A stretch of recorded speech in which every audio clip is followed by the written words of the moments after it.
Bien. Esta vamos a ver cáncer de mama y cáncer de próstata.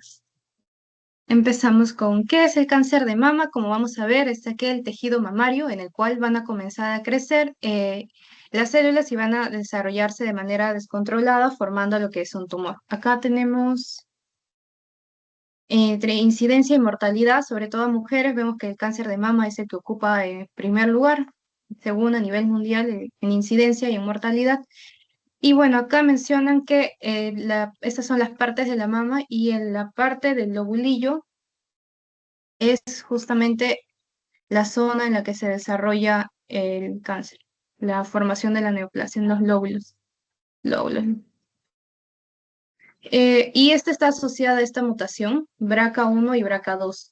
No solamente es en el de mama, ya que en el de próstata también mencionan sobre todo el BRCA2, pero esta sí es, dentro de las mutaciones, cuando vemos BRCA1 y BRCA2, también pensar en cáncer de mama, si aparece como una de las opciones.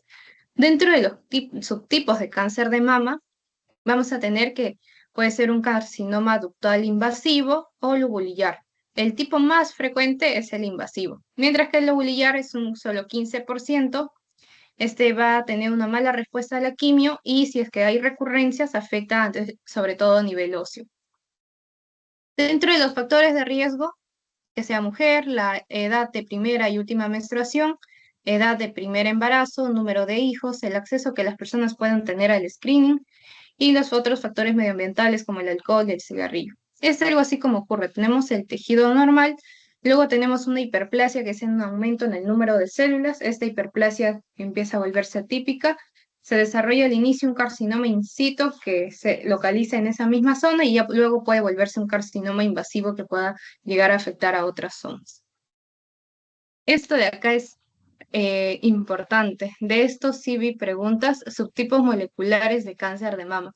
Los cánceres de mama pueden tener receptores hormonales de estrógenos, progesterona y HER2. Tenemos que estos dos son luminal. Luminal A y luminal B significa que tienen estos receptores de estrógeno y de progesterona positivos. El HER2 puede estar negativo. El HER2, como dijimos, también es otro tipo de receptor. Entre luminal A y luminal B, HER2 puede estar presente aquí. Puede estar presente como ausente, por eso dice negativo o de baja expresión. Sin embargo, el luminal A no tiene HER2, solamente tiene receptor de estrógenos y progesterona. Entonces, a ver, vamos a ver si lo apuntamos acá. Luminal A, receptor,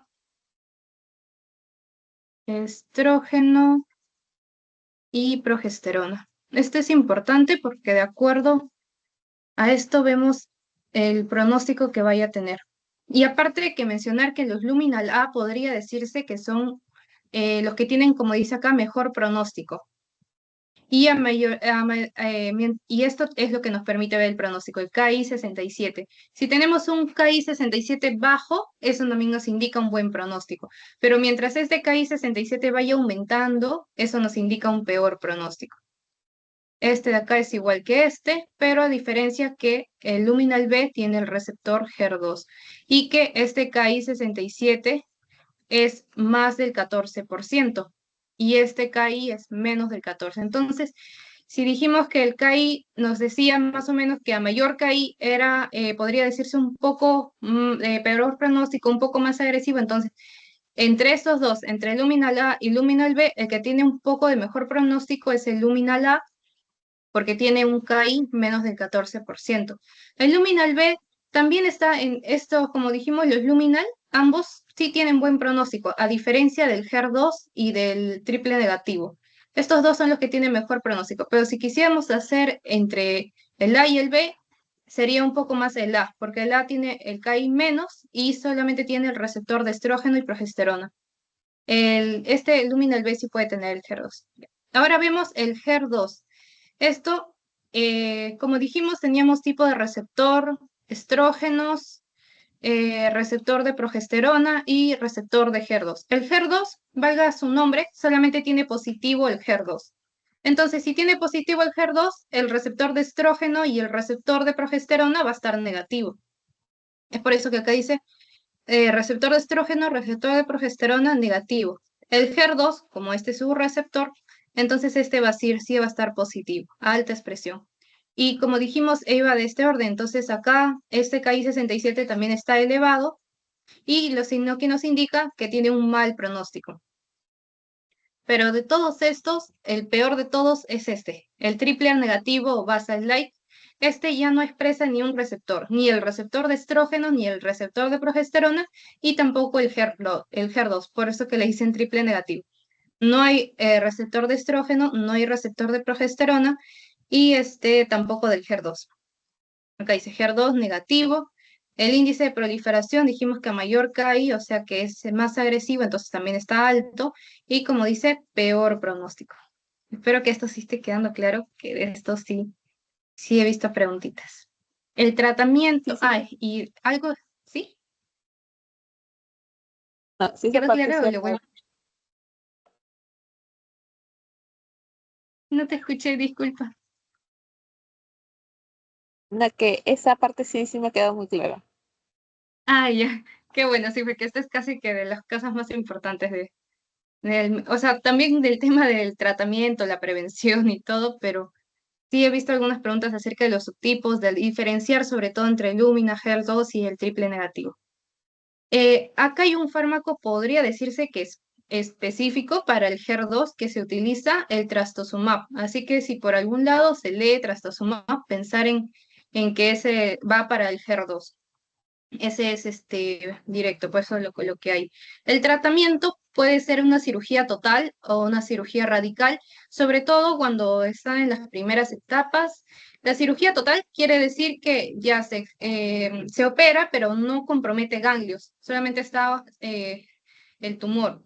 Pero cuando es una radical, se opera el tumor y los ganglios, porque también está comprometiendo ganglios. Entonces esa sería la diferencia. Total, no ganglios y en la radical sí. El estadio 1, sobre todo ahí sí va para una cirugía. El estadio 2 y 3 puede considerarse cirugía, sí, pero también le hacemos la neoadyuvancia que vimos ayer, el tratamiento de quimioterapia, o sea, damos quimioterapia antes de la cirugía, como para reducir el tamaño del tumor, y luego entonces ya pasa a cirugía. Entonces, tenemos que, si justamente si es menos de 2 centímetros y que no hay compromiso ganglionar, entonces va para cirugía directo. Y si es más de 2 centímetros y tenemos compromiso ganglionar, igualito, pasamos a una neoadyuvancia y más la cirugía. El diagnóstico tenemos que es por examen clínico, el momento de la inspección, la palpación, si se detectan masas. En imágenes tenemos la mamografía y la ecografía. Se utiliza más la mamografía, sobre todo en las personas adultas, y que en ellas la densidad de la mama ya no es tanto, entonces en eso la mamografía permite que se detecte mejor. Pero en las personas que son jóvenes, entonces en ellas la densidad mamaria es mayor y hace que en la mamografía no se pueda distinguir bien entre si es un cáncer o no, si hay algo anómalo, no se puede ver bien. Entonces la ecografía generalmente se utiliza para jóvenes por el tema de la densidad mamaria. Como los jóvenes tienen mayor densidad mamaria, entonces en ellos no se puede ver bien con la mamografía y se prefiere la ecografía. Pero para las personas adultas ya, entonces por eso es que a ellas sí se les aplica la mamografía. Y la biopsia siempre de la lesión sospechosa porque ahí es donde se va a detectar el cáncer. Esto de acá también, el tema de metástasis, cuando es triple negativo, da más metástasis al pulmón. Y cuando no es triple negativo o otro de los que hemos visto, ya sea los luminal o los HER2, pueden dar metástasis a huesos. El tratamiento, acá está. Esto varía justamente según si es luminal o si es HER2 o si es triple negativo. De acá tenemos que el luminal tiene este de acá, inhibidor de la ciclina CDK4/6. Y sus nombres generalmente ahí sí, como son un poco complicados, podemos acordarnos con el término de ciclina porque esos son riboxiclib, hasta tal vez no se acuerda el nombre completo, pero al menos acordarse que termina en la palabra ciclib. Palbociclib, amebaciclib. Estos son inhibidores de, como su nombre lo dice, de la ciclina CDK4/6. Esto es exclusivo para el luminal. Los que vimos, o sea, que tienen receptor de estrógenos y receptor de progesterona positivo. Luego pasamos al receptor HER2. ¿Cuál es entonces acá dijimos que teníamos específico el trastuzumab. ¿Qué es este trastuzumab? Se le denomina receptor de la membrana de tirosina quinasa. No sé si de repente lo pongan como tal, o sea, receptor HER2, que es un receptor de la membrana de tirosina quinasa, o si es que de repente de frente ponen el trastuzumab, pero esto es. Esto de acá no, esto de acá es del luminal. Y en el triple negativo es el de peor pronóstico. Acá podría decirse que ya no hay mucho que hacer. Así que pues, se le puede dar quimioterapia más inmunoterapia. De acá tenemos a lo que habíamos visto, el cisplatino, que también se utiliza en la parte de inmunoterapia y se puede combinar con pembrolizumab. Pero ese es un tratamiento ya que no va a haber mucho. Ah, y acá del triple negativo, esto sí también me importa. Si hay marcador PDL1, entonces se da esto, plaquitaxel más atezolizumab, y si hay una mutación de BRCA, se cambia a platinos o PARIPs, como el oleparib es uno de los que más se utiliza. Entonces, eso también lo vemos acá. Entonces, esto de acá que quede claro. En el caso del triple negativo, tenemos que puede tener receptor PDLA1. O sea, si no tiene nada de esto, se le da la quimioterapia más pembrolizumab, o sea, el cisplatino más pembrolizumab. Pero si tuviera el PDL1, este de acá, paclitaxel más atezolizumab. Si tuviera mutación del BRCA, los platinos, como también está el cisplatino, o los PARIP, como el oleparib. Y si es bueno, negativo el PDL1, negativo al BRCA, ya continúa normal con la quimioterapia. Entonces está acá.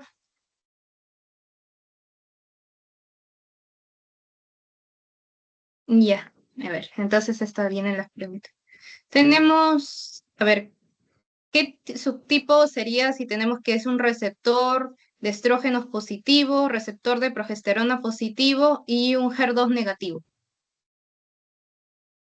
Sería un luminal. Ujú. ¿Cuál luminal? ¿A o B? Porque el HER2 en el B está, aunque sea en pequeña proporción, pero está.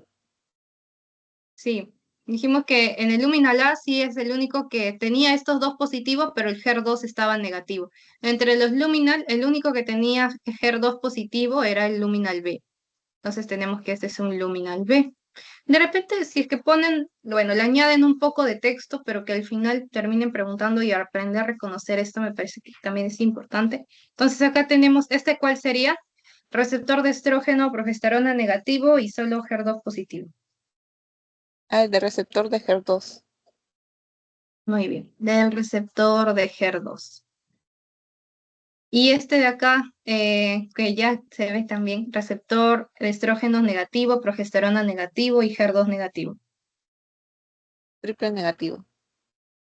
Sí, triple negativo o basal-like. Ya. Es un tipo entonces molecular con mejor pronóstico. Dijimos que íbamos a tener al luminal A, porque al luminal A porque es el que tiene menos del el KI menor de 14, es el que de todos tiene el KI menor, que ese es el que nos indica el pronóstico. Y porque acá tienen, ¿no?, sus receptores de acá. De estos, como dijimos, estos eran de buen pronóstico, tanto los luminal, buen pronóstico. De este un poquito mejor. El HER2 tiene mal pronóstico en comparación al luminal, pero no es tan malo como el triple negativo. Este es peor. Y el HER2 lo bueno es que su terapia es específica, el trastuzumab. Y en el caso de los luminal, su terapia es las ciclinas, ¿no? Ciclina CDK4/6. Y en el caso de los triple negativos, dijimos que varía si tiene receptor PDL1 o si tiene una mutación del BRCA. Eso está acá también, bien específico. Si es PDL1, paclitaxel más atezolizumab, y si es BRCA, platinos o oleparib. Y bueno, el screening para el cáncer de mama en mujeres va a ser a partir de 40 años y se utiliza una mamografía bilateral.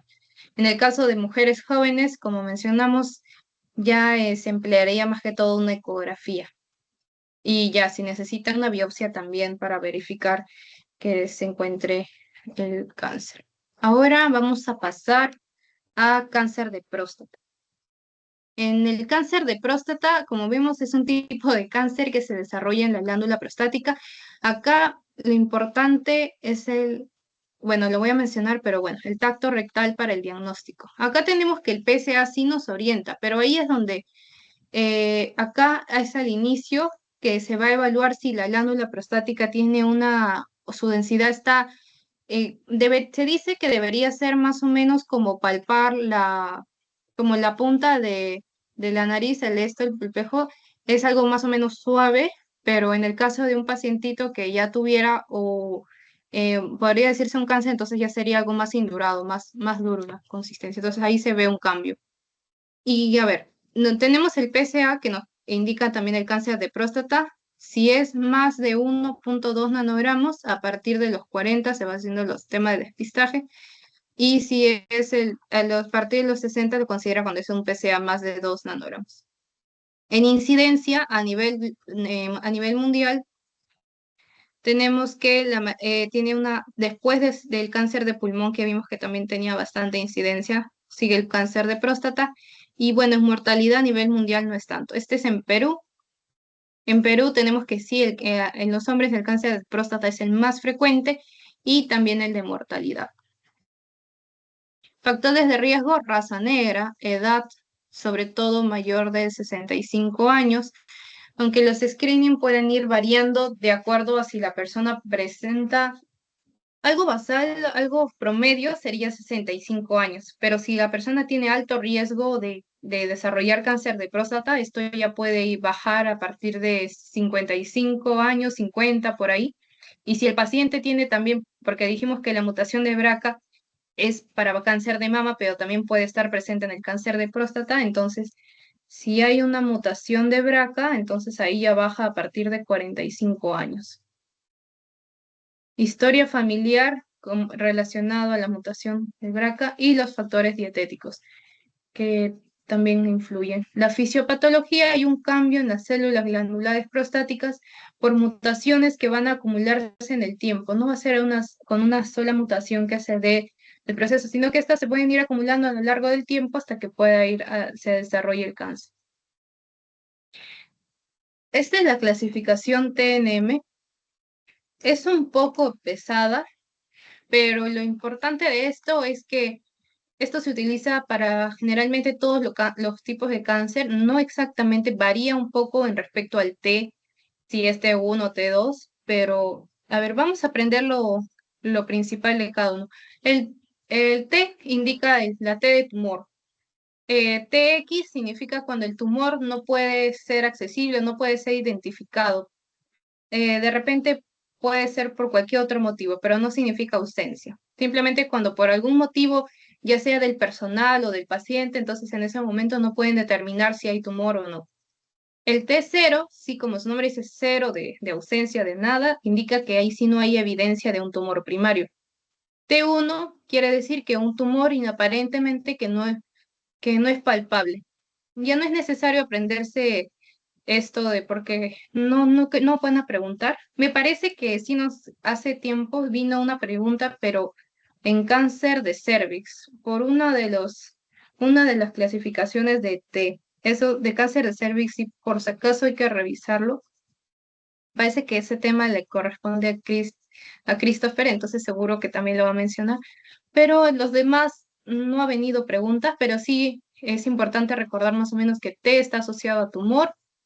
N indica los ganglios, si compromete o no ganglios, y M de metástasis, que indica peor pronóstico que sea un T mayor, o sea, a partir de T3, T4, es peor pronóstico, que haya que comprometa ganglios, o sea, acá dice N1, compromete ganglios linfáticos, eso nos va indicando también metástasis, entonces mal pronóstico, y que M de metástasis a distancia, M0 no hay, y M1 sí hay metástasis a distancia, esto también es mal. A ver, en T2 dice que el tumor es palpable, pero está confinado a la glándula prostática. Entonces, hasta ahí, más o menos, ¿no? Como que sí hay un tumor, pero se confina a la glándula prostática, así que puede que sea de buen pronóstico porque se puede operar y ya. Pero sería peor, acá dice que el tumor ya se extendió va más allá de la glándula prostática, entonces esto ya está más complicado.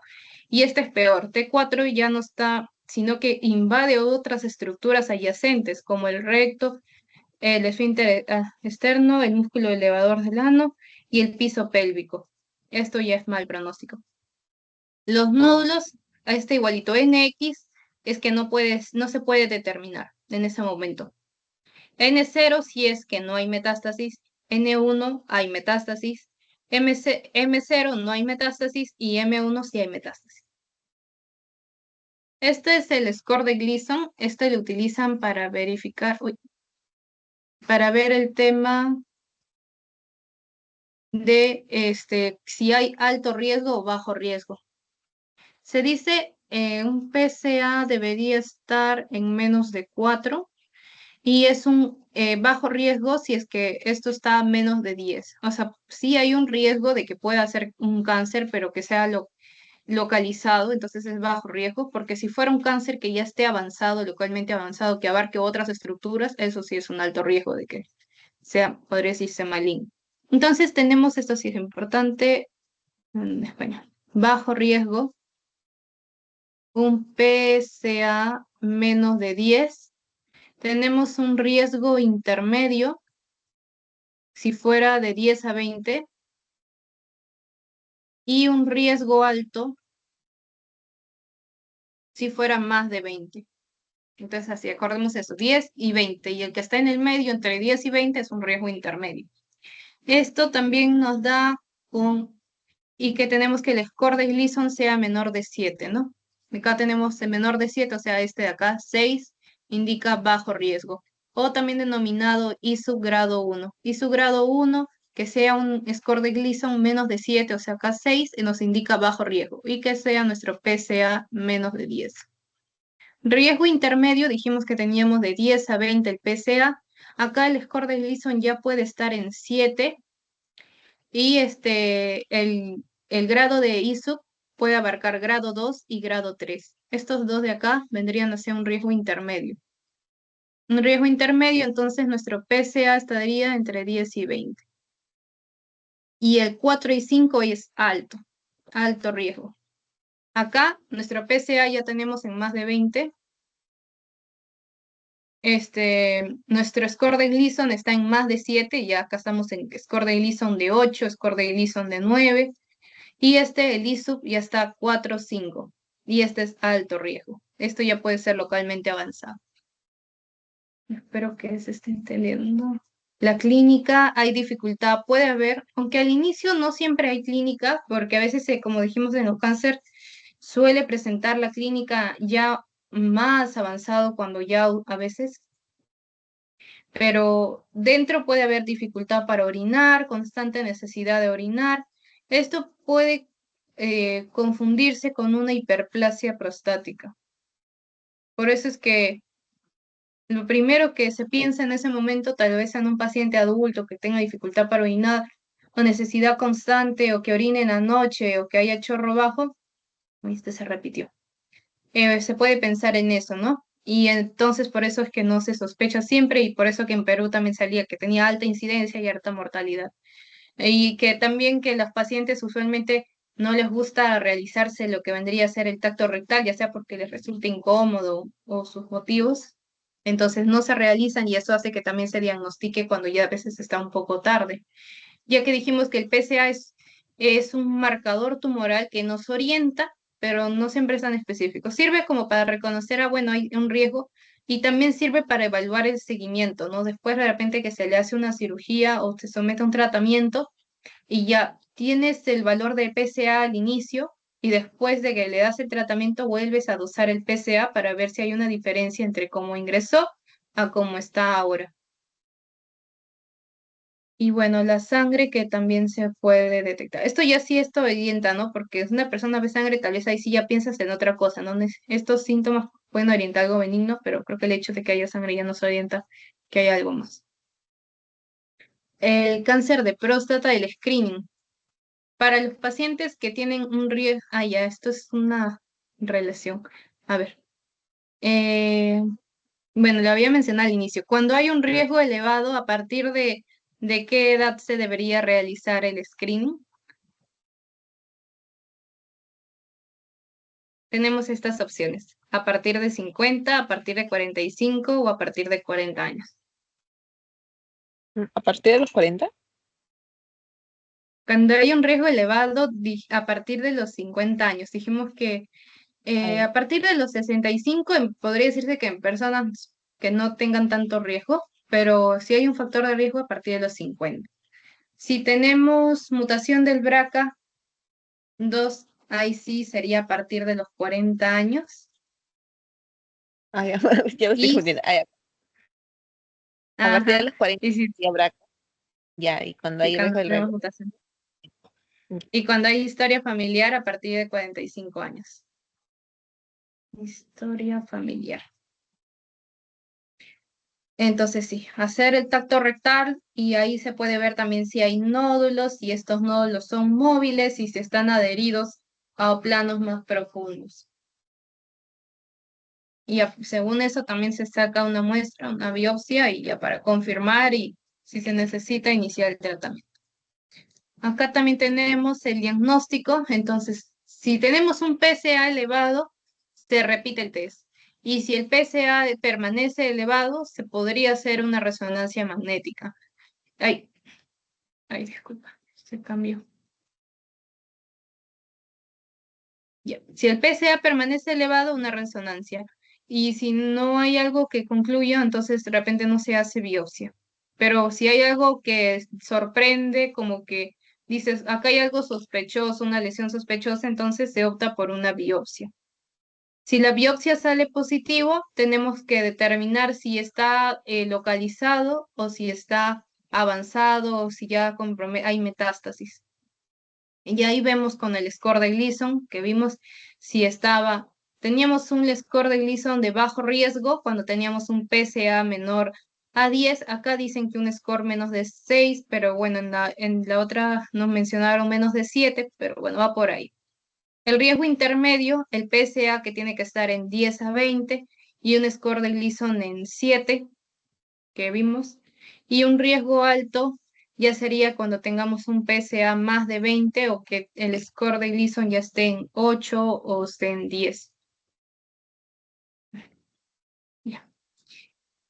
Y también se puede hacer, como dice acá, aunque esto ya no es tanto, una escáner acá dice de hueso, pero generalmente se llega hasta acá. Primero se ve el PSA si es que está elevado, se repite, si permanece, entonces se toma, o se hace una resonancia, se toma una biopsia, de salir positivo, ahí se ve si es localmente localizado o si es avanzado, que ya vaya a metástasis. Y de eso depende también el tratamiento.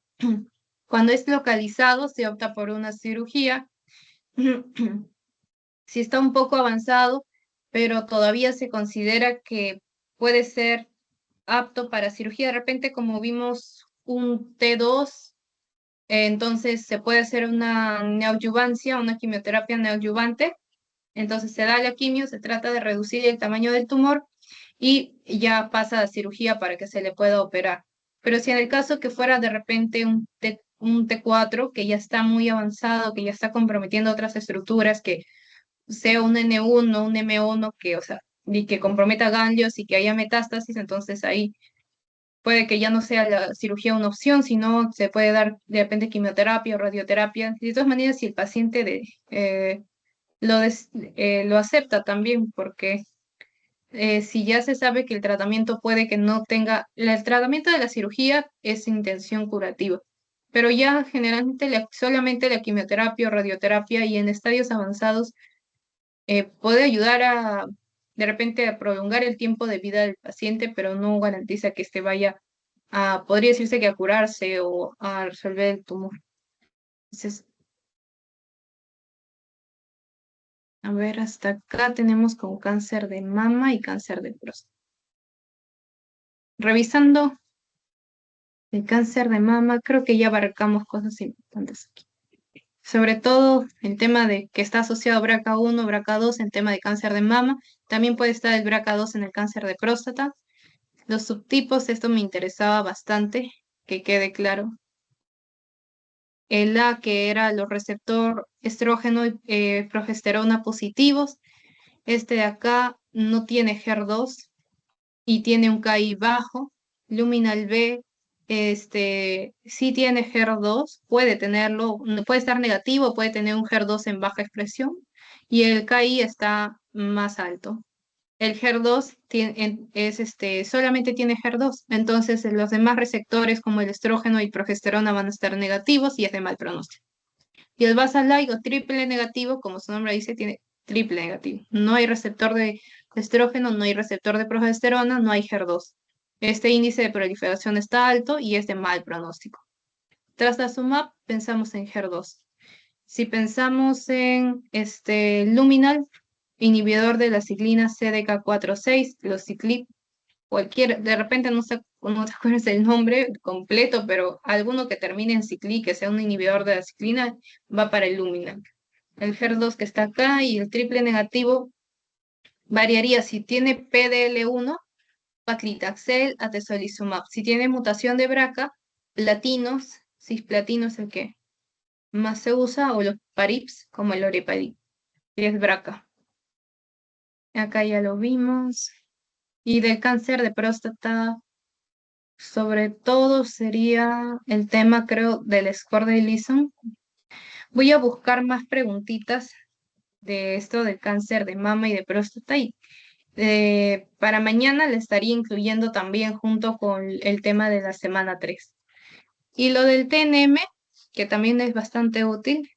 Como digo, no es necesario que se acuerde exactamente TN1 A, B, C, el T2 A, B, C, pero de repente a rasgos más generales, el M de metástasis, M0, lo que significa 0 es que no hay. Acá N0 no compromete ganglios, M0 no hay metástasis. Si es 1 es que sí hay. Si hay metástasis, N1 sí abarca ganglios linfáticos. T0 es que no hay tumor, T1, o sea, sí hay tumor, pero que no es palpable. T2 es un tumor que sí es palpable, pero que solamente está en la próstata. T3 es un tumor que ya excede a la glándula prostática, hasta acá se quedaba en la próstata. Acá es más allá de la próstata. Este se extiende a la cápsula prostática, pero al menos ahí. Y el T4, ya no solamente, sino que ya va hacia otras estructuras aparte. O sea, acá se abarca hasta la cápsula, dice, hasta la cápsula prostática. Pero acá ya está otras estructuras. De acá me parece lo importante del TNM. Y de acá, como dijimos, de TNM solamente vi que vino en cáncer de cervix. Y de eso sí es también un poco largo, pero creo, no sé si es que vuelve a venir, pero de eso tal vez sí podrían considerarle una revisadita. Pero de los demás, espero que no venga. Y si es que viniera algo, de repente sería algo, supongo, a rasgos así, no tan específico. Y cuando vean un TNX es que no se puede determinar si es cáncer o no, que no, si no puede ser accedido, no se ha podido determinar. Y está acá, PSA menos de 10, bajo riesgo, riesgo intermedio 10-20, alto riesgo más de 20. Score de Gleason, bajo riesgo es menos de 7, que lo que tenemos acá, o sea, este de acá, con un grupo grado 1. Esto lo voy a borrar, que ya se ve mucho.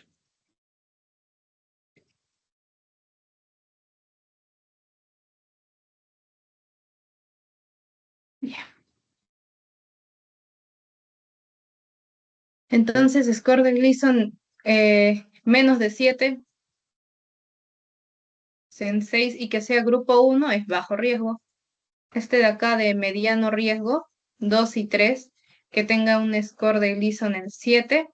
Y cuando el score de Gleason sea más de 7, o sea 8 o 9, y grupo 4 o 5, a alto riesgo. Que son estos de acá. Nuestro PSA menos de 10, nuestro PSA entre 10 y 20, y nuestro PSA en más de 20. Alto riesgo de que sea localmente avanzado. Que esté hasta acá, de repente hasta riesgo intermedio, nos indica que podría estar localizado. Estos son los síntomas y el tema del diagnóstico. Si hay riesgo elevado, 50, 45 cuando hay historia familiar, y si hay mutación del BRCA a partir de los 40 años. Creo que hasta acá ya hemos avanzado.